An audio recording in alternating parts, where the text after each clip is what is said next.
teman-teman Ekoturism Bali. Hari ini saya Rahmi dari Ekoturism Bali. Saya bersama dengan Mark Vera sebagai General Manager of Nusa Solar. Hi Mark. Hello. Nice to meet you, Mark. Nice to meet you. Thanks for calling. Yeah, thank you for having us. Hari ini kita akan berbicara tentang solar panel dan gimana Nusa Solar ini bisa membawa ide-ide keberlanjutan yang berkaitan dengan pentingnya sustainability dalam industri pariwisata. Hai Mark. Hello.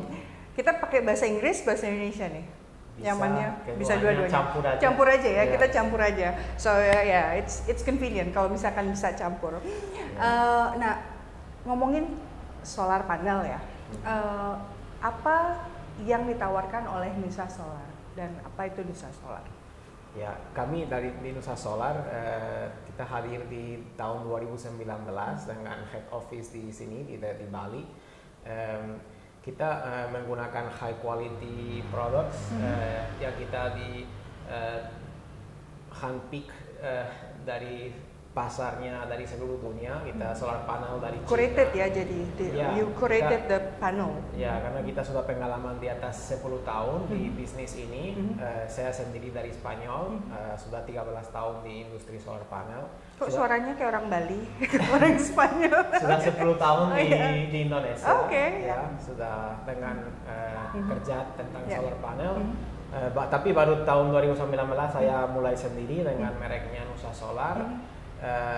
Dan kita karena pengalaman kita sudah lama bukan di Indonesia aja tapi di Spanyol, di Afrika, di India, di Amerika Selatan, kita sudah belajar dengan produk-produk yang bagus, apa yang bisa jadi bermasalah nanti untuk masa depan. Terus kita handpick mereknya, merek kabel, merek panel, merek box, merek semua, kita hampir semua barang diimpor. Sourcingnya benar-benar dipilih untuk barang yang berkualitas, khususnya solar panel, karena pemakaian ini semuanya outdoor, terus semua barangnya harus khusus, harus durable. Kita dikasih garansi 5-10 tahun untuk pemasangan kita juga. Terus kita sangat hati-hati dengan solar system yang kita supply ke klien kami. Oke. Nah, kayaknya tuh kalau ngomongin solar tuh banyak sekali variabelnya ya, nggak cuman panelnya aja ya. Ada beberapa mesin atau apa ya? Biasanya apa vehicle atau apa sistem ya? Iya. Biasanya kalau orang pikir dengan solar system selalu pikir dengan off grid atau tidak pakai PLN atau pakai baterai. Sebenarnya hampir semua solar system yang kita pasang sampai sekarang, hampir semua di Bali at least, tidak pakai baterai sama sekali. Kita langsung pakai solar panel, biasanya alat yang pasang di atap, dan di situ langsung connect ke inverter. Inverter adalah alat yang transform atau convert listrik dari DC ke AC yang kita pakai di rumah kita. Jadi dari sinar surya agar bisa kita pakai untuk lampu apa itu harus ada inverter. Jadi ada mesin lagi ya. Kalau baterai bisa ditambahkan juga, tapi mungkin karena teknologi yang sebelumnya orangnya masih pikir mahal, harus ganti sering atau rusak atau juga tidak ramah lingkungan, mungkin baterainya dari dalam sistemnya. Terus mungkin itu dibikin orangnya pikir sistemnya mahal atau sistemnya rusak cepat tapi untuk 1 tahun 2 tahun belakang ke sini ada teknologi baru juga dengan baterai, dengan yang sama dengan kita pakai di laptop kita, di handphone, itu pakai lithium. Tapi untuk solar system kita tidak pakai lithium ion yang pakai nikel sama cobalt. Kita pakai karena cobalt ada kontranya sendiri ya untuk miningnya dan lain-lain ya. Terus untuk electric vehicle sama energy storage systems for solar systems, kebanyakan baterai pakai LiFePO. LiFePO adalah bahannya dari lithium juga, tapi pakai fosfat sama iron. Terus itu lebih ramah lingkungan, juga lebih durable. Terus dia garansi performance sampai 10 tahun, garansi barangnya 20 tahun. Terus udah mulai kita tidak takut dengan investasi dengan baterai, dengan nanti 2-3 tahun harus dikembalikan, dibeli lagi gitu. Tapi sebelum kita ke sana, kita mau menjelaskan dulu simple sistem dengan misalkan saya rumah nih pengen mau memulai untuk memakai solar panel. Apa aja sih yang diperlukan untuk memulai tersebut gitu? Apa yang akan dilakukan dari Nusa Solar agar rumah saya sekarang mulai memakai renewable energy, yaitu solar panel? Guide us through, really. Dari kita simple sekali yang kita perlu lokasi, tahu lokasi benar di mana lokasi untuk bisa kita atau survei kalau bisa survei atau lihat dari Google Maps atau dari Google Earth lokasi rumah di mana, dan kita bisa lihat arah atap ke utara, ke selatan, atau kalau ada pohon di sebelah atau gedung tinggi, terus kita benar-benar dicek lokasinya, sinar matahari yang sediakan di tempatnya berapa ya. Karena itu kunci penting ya untuk mendapatkan absorpsi yang maksimal ya kan. Ya, kita harus ada matahari full, tidak boleh ada sedikit matahari atau ada bayangan setengah sistem. Karena sayang ya nanti panelnya nggak menyerap 100% ya kan. Terus yang pertama lokasi. Cek lokasi. Cek lokasi. Yang kedua koneksi ke PLN. Kita harus tahu daya yang terpasang dari PLN berapa besar, berapa kVA, dan jenisnya 1 fase atau 3 fase. Itu PLN itu dari yang paling kecil bisa berapa sih KWH paling kecil dari ada biasanya minimum atau maksimum? 900 bisa. Mulai, ya. Kalau pelanggan kami biasanya mulai di atas 3.000 4.000 ke atas. Ya karena KWH. Ya karena kita juga bukan cuma cari penjualan aja, kita juga lebih ke teman sama kita dikasih sarankan ke klien kami. Kalau kita sarankan, kalau klien datang dengan bayar bulanan ke PLN cuma 200, 300, 400, 500 ribu untuk pasang solar panel, mungkin kalau cuma kita lihat dengan paybacknya, dengan hasilnya investasi saya, performance investasi saya mungkin tidak sampai terlalu bagus. Nggak equivalent ya? Ya mungkin masih 8, 9, 10 tahun paybacknya.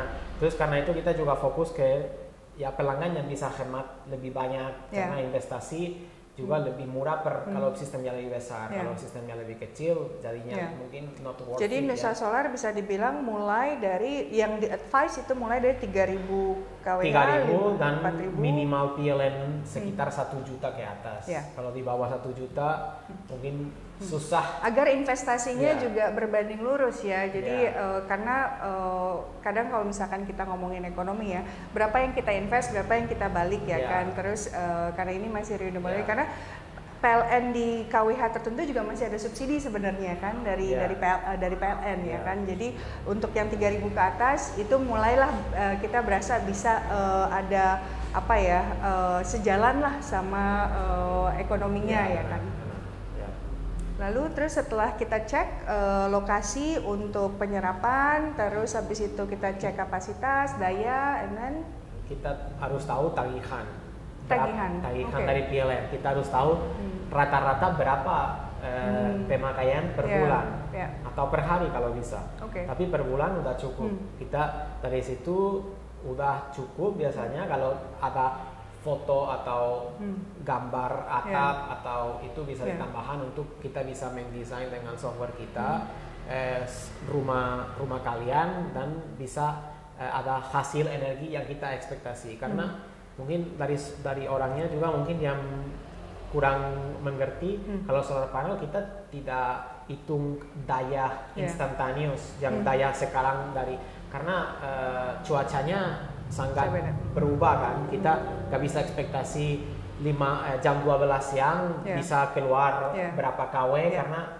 kita tidak hitung seperti itu. Kita hitung dengan database yang kita punya. Kita pakai database weather dari cuaca di lokasi yang kita pilih dengan 20 tahun. Terus kita sudah tahu rata-rata berapa hari ada matahari berapa kuat, ada hujan, ada apa. Terus dari situ kita udah bisa simulasi energinya yang bisa dapat per 1 hari atau per 1 bulan atau per 1 tahun itu hampir bisa sampai 100% precise. Yeah. Nah, Mark tadi sebutkan ini kan sudah menjalani ini hampir 20 tahun ya di sini sendiri sama sebelumnya ya.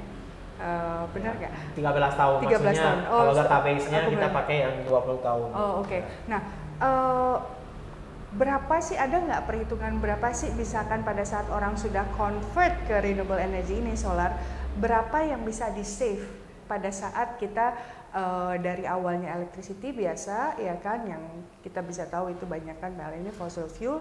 Pada saat kita convert memang ada investasi di awal, tapi kan juga kita bisa pakai financial plan ya kan untuk misalkan leasing atau apa ya kan, berapa eventually it will save economically. Kalau kita dapat informasi lengkap seperti yang kita minta sebelumnya, lokasi, tagihan sama koneksi, kita bisa ekspektasi ya quite accurate dari total yang kita bisa hemat. Kalau kita bicara tentang pelanggan yang hotel atau pabrik, mungkin hematan cuma 5%, 2%, 10%, tergantung luasnya atap dan ini. Kalau untuk rumah sendiri bisa sampai 90%, 80% kalau pakai baterai. Kalau tidak pakai baterai, cuma on gridnya aja. Kalau siang hari pakai listrik lumayan banyak, bisa 50%, 40%. Terus dan itu yang sampai 90% dengan baterai pasti udah dikalkulasi dengan biaya baterainya juga kan, investasi baterai kan. Nah, mungkin kita balik lagi dengan baterai. Jadi di sini ini bisa untuk, karena kita ada policy tersendiri ya di Bali ya atau di Indonesia ya untuk pemakaian solar ya. Apakah bisa kita totally 100% off grid di Bali sendiri tanpa membeli listrik konvensional, bisa off grid dengan baterai? Ya, kalau pakai baterai does not mean you are off grid. Does not mean kita lepas PLN. Kita tetap bisa pakai PLN, tetap bisa pakai baterai. Ini namanya hybrid system ya. Kita kalau lepas dari PLN, cuman pakai solar panel, ya ada yang bagus ya kita pakai semua listrik sendiri kan, tapi ada resikonya karena kita juga ada mungkin beberapa hari setahun yang mungkin rain total, terus kita kalau mau di bangunan sistem yang bisa simpan daya atau listrik energi untuk beberapa hari itu investasi tinggi kan, terus karena itu kita kombinasi dengan PLN, kita tidak cari untuk lepas dari PLN, tapi untuk hemat sebanyak bisa dengan aturan yang ada. Betul. Ya. Yang baterai yang bisa lakukan kalau siang hari biasanya daya dari solar panel yang tertinggi dia karena siang hari solar panel matahari paling kuat kan. Tapi kadang-kadang di rumah kita sendiri siang hari nggak ada kan, karena kita kerja atau terus kalau kita nggak pakai baterai, kita ada dua pilihan, atau kita jual ke PLN kalau PLN mau dibeli, atau kita bisa simpan ke baterai, nanti malam bisa dipakai. Ya. Nanti kalau baterai bisa juga pakai kalau ada mati lampu, itu kelebihan dari pakai baterai.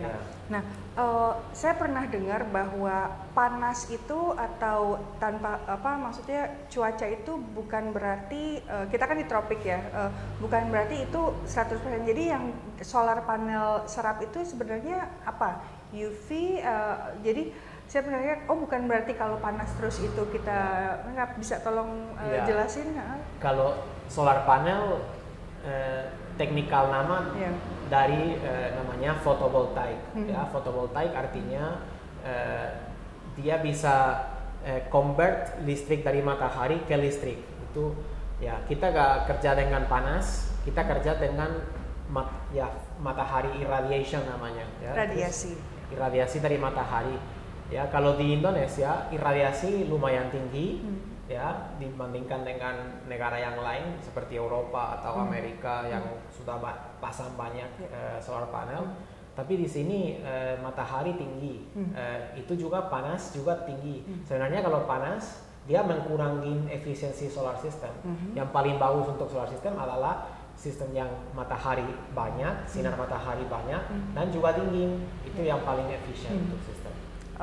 Nah kalau di Bali sendiri gimana itu apa keadaannya? Kalau di sini ya tetap panas, tapi karena matahari tak banyak, meskipun efisiensi mungkin turun 15% atau 20% karena suhunya tinggi dari solar panel, efisiensi sistem masih lebih tinggi daripada kita membandingkan dengan negara di Eropa atau Amerika, Australia. Kita masih lebih bagus hasilnya per tahun.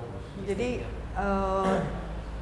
intinya kalau di Bali sendiri kesempatan untuk mengabsorb dari sinar matahari ini atau radiasi ini memakai solar panel itu sangat bagus untuk di Bali ya dibandingkan di negara lain gitu. Benar. Nah, balik ke persiapan, misalkan kayak tadi udah sampai dicek ya kan, apalagi kira-kira persiapan untuk sampai terinstal, apa sih yang perlu kita ketahui gitu? Mungkin pikir dengan realistic investment payback, karena mungkin ada orang yang pikir kalau saya investasi di solar panel, ekspektasi saya 1 tahun 2 tahun bisa kembalikan dana. Sebenarnya kalau solar system adalah sistem yang investasi untuk jangka panjang ya. Jangka panjang tuh berapa tahun? 5, 10? Kalau investasi untuk paybacknya bisa mulai dari 4 tahun kalau sistem besar, mungkin pabrik atau industri atau bisnis hotel bisa kembalikan dana dengan 4 tahun, 4 tahunan. Untuk rumah tangga bisa 5 tahun, 6 tahun, 7 tahun. Tapi yang penting kita tahu investasinya bukan untuk cuma 5 tahun, tapi sistem yang kita terpasang semua diberi garansi dengan contoh solar panel datang dengan sampai 25 tahun garansi. Oh ini 25 tahun? Ini garansi berapa ya, tahun? Kalau solar panel 25 tahun garansi. Kalau inverter ada beberapa pilihan yang kita biasanya supply, ada yang 12 tahun garansinya. Terus meskipun paybacknya 5 tahun, 4 tahun, 6 tahun, kita masih ada garansinya sistem. Dan untuk pengalaman solar system udah di atas 100 tahun ini sangat-sangat gampang untuk perawatan, tinggal cuci dan apanya yang dicuci? Dan solar panel biasanya kita dicuci setiap tahun 1 kali 2 kali, tergantung maksudnya lingkungan. Cucinya tuh pakai air dan ya, sabun bisa disiram gitu? aja, ya, atau pakai nanti kering, seperti kita cuci mobil aja. Dia cuma kaca sama aluminium terus. Itu sangat penting kita di perawatan agar biar nggak foggy atau apa penyerapannya maksimum. Ya, nggak ada kotoran karena lebih bersih, lebih sinarnya masuk, terus lebih produksi.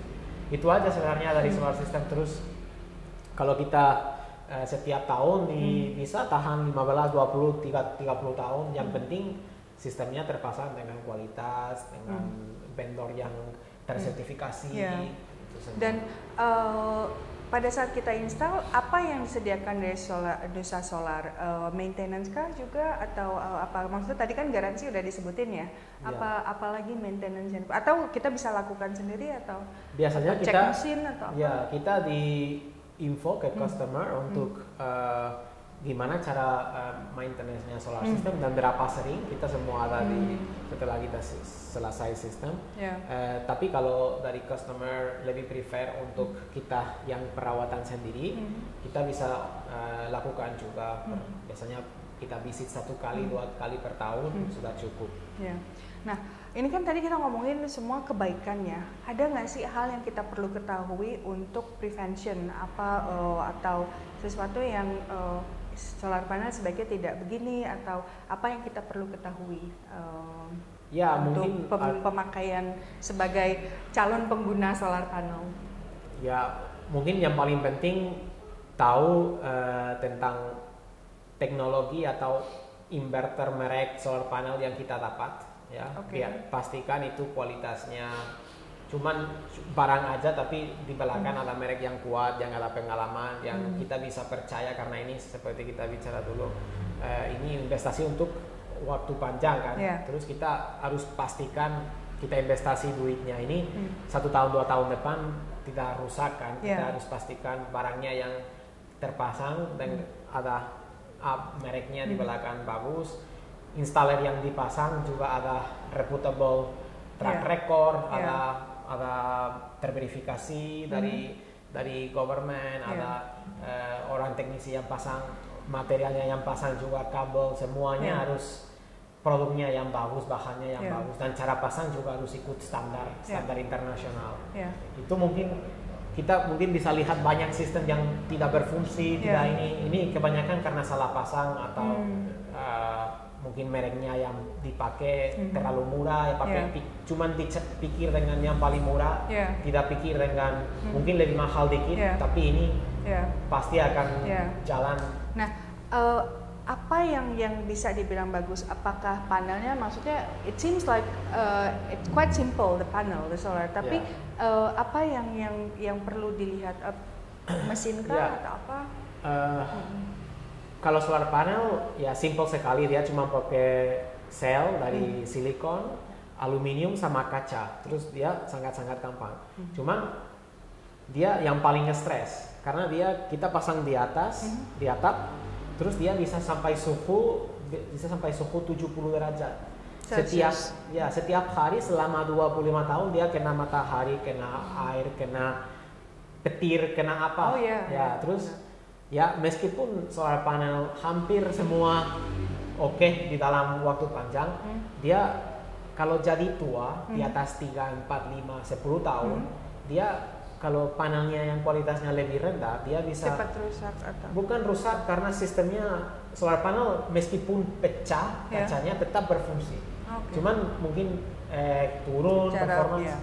Tapi ya kalau solar panel kita setelah 5 tahun, 10 tahun dia mulai ada jamuran di dalam atau air masuk di dalam, itu pertama bikin efisiensi turun, kedua bisa juga jadi kebakaran karena bisa ada short circuit, terus bisa sistemnya sampai kebakar. Nah itu yang mestinya maintenance harus dicek karena ini ngomongin masalah short circuit. Dan untuk kita yang paling penting bukan cuma solar panel tapi inverter.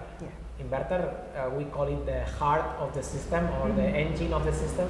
And solar inverter itu adalah alatnya yang kita akan dilihat setiap hari karena kita pakai monitoring untuk periksa hasilnya listrik dari solar panel kita berapa.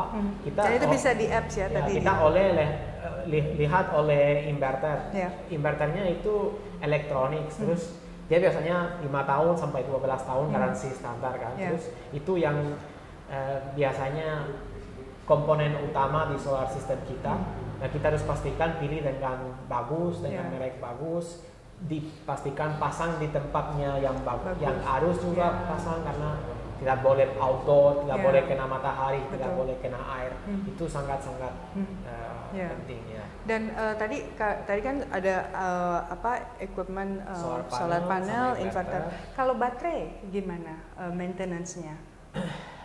Kalau baterai sebenarnya kalau lithium dia maintenance free, tidak ada maintenance sama sekali, karena dia seperti komputer, terus dia selalu connect ke internet, terus kalau ada apa maintenance-nya, dia semua dilakukan otomatis dari server internet, terus karena kita di-connect ke semua pelanggan kita, kita bisa mendeteksi ada fault alarm, yang penting ada internet, terus kita bisa lihat, terus kalau ada masalah atau apapun, kita bisa langsung update firmware atau itu untuk baterainya sekarang seperti itu, dia smart battery, bukan seperti dulu lead acid batteries. Saya masih penasaran sama baterai. Misalkan nih, saya pakai solar panel ya kan, terus kan saya simpen dayanya karena mungkin banyak penyerapannya ya kan di area saya.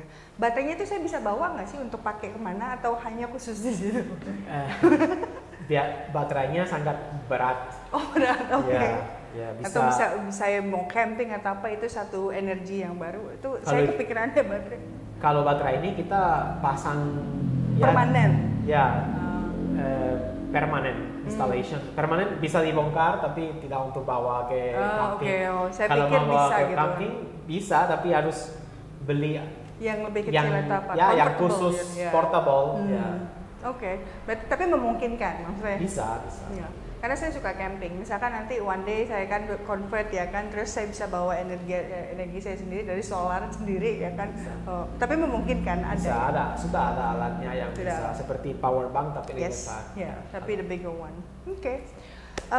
Nah, Kira-kira ada nggak yang mau disampaikan dari Nusa Solar untuk teman-teman kita yang dia mau belajar tentang apa itu renewable energy, pesan dari Nusa Solar untuk teman-teman di Ecotourism Bali? Ya, kita sebenarnya seperti human being, we have like we have to fight for save this world, and one of our commitments is to reduce our impact into the environment. How we can reduce our impact? Of course, recycling, reducing the use of some materials, and another one can be solar energy. So don't be afraid. Contact us. We can give you a estimation if it's worth it, if it's not worth it.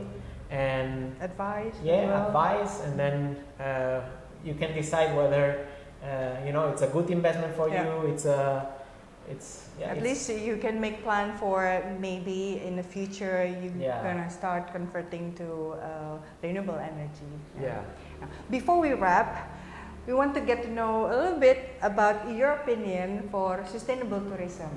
Okay. If you hear sustainable tourism, apa sih menurut Mark artinya?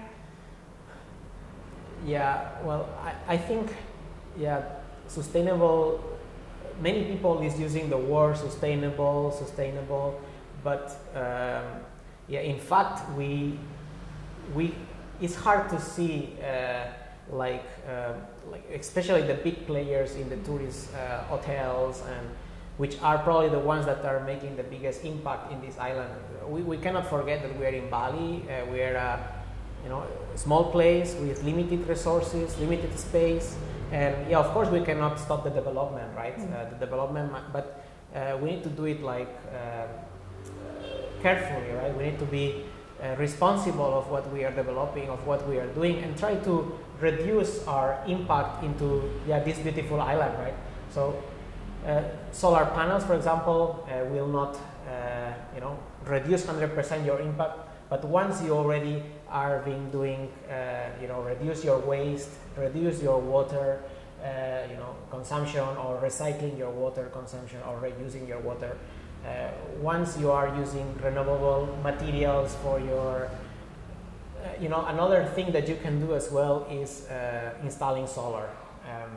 So I think that's still big issue to be explored, or big matter to be explored by many of the hotels or restaurants, industries. Especially the tourist industry in Bali. That I believe that they still need to look more into maybe going or exploring that possibility. And we also engage them to contact us, explore. We can find ways of financing, or so there is many ways of how to do it. And we have actually, luckily, we have hotels and factories in Bali that they've been using solar systems, and the paybacks are good. They are thankful to the systems. Actually, when you see that maybe 20, 10%, 50% of electricity is coming from the sun, that is it's a free resource. It just you maximize. You just feel better yourself. So it is. And then reducing the consumption of fossil fuel. It's true that one of our feature in ecotourism, we create guidelines where we make into 4 components. One of it is biodiversity, how we protect our biodiversity, and resource conservation. And in that component, resource conservation, we're actually talking about how industry can start thinking about using renewable energy. It's one of the criteria in component B. And then the third one, how they do or conduct the waste reduction. And then 4th one, how they make a social impact on the surroundings. So it's about community. So those are guidelines that we created in Ecotourism Bali to educate and advocate key players, not only key players but the whole stakeholders in tourism industry. Sebelum ke pertanyaan terakhir nih ya, Nusa Solar ini fokus untuk sustainable development goals-nya tuh nomor berapa sih? SDG what SDG number you focusing on? I would say SDG number 13, which is climate action. Cool. The reason is because once we install solar system, probably the first impact or our impact is to reduce carbon emissions. Correct. So I would say maybe that's the one that fits. Yeah, better. and then going towards the renewable energy. Yeah, and that's in our criteria. Moving towards the renewable energy. Correct. Yes. Cool. And then we wrap it up. Your places to go, where you get inspiration on doing this good campaign and your business and where what food would you recommend? Places to go and what food would you recommend? Yeah.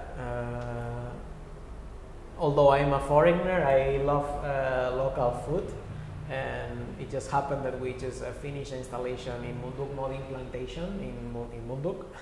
And they just opened a new restaurant. It's a Balinese restaurant, Balinese concept. So the food is amazing. We keep eating there once we are there, and it's just Balinese food, but escalated to the highest standards, so I would recommend maybe just to have a visit to the Balinese restaurant of Munduk Modding Plantation. Munduk Modding is also a member. You can check it in our directory. They're really doing great on the checklist and guidelines. Yeah. So, and for places to go, I'm a very simple person. I love the mountain. So as I can, I like to climb mountains. Like I like to climb volcanoes, or being in the jungle, or what is near home, because we live in Jimbaran. We usually hang out in Jimbaran Beach or Nusa Dua beaches. So that's what we probably enjoy the most. That beach also nice. Yeah. The mountain, which mountain do you hike here? Usually I go to Batur. Batur is nice more for accessible. sunrise. Usually I do it in the sunset, at the sunset time, so you are alone on the top. Yeah, true. I Because haven't done sunrise that. Is like packed with people. In the sunset is me and the monkeys. Exactly. Okay. And the dogs. The dogs. Okay. So good it's recommendation. A different experience. Yeah, maybe we should try that. Yeah, sunset for Mount Batur. That's new. It's nice. Yeah. Okay. Thank you so much, Mark. Thanks Thank you for so coming. much. Yeah. Thank you so much for the explanation. And then we hope to see the other Eco Warrior in the next episode, and then we will highlight all about the guidelines on how we're moving forward to sustainable tourism in Bali. Thank you guys for watching, and then thank you, very Mark. much. Bye. Bye. See you.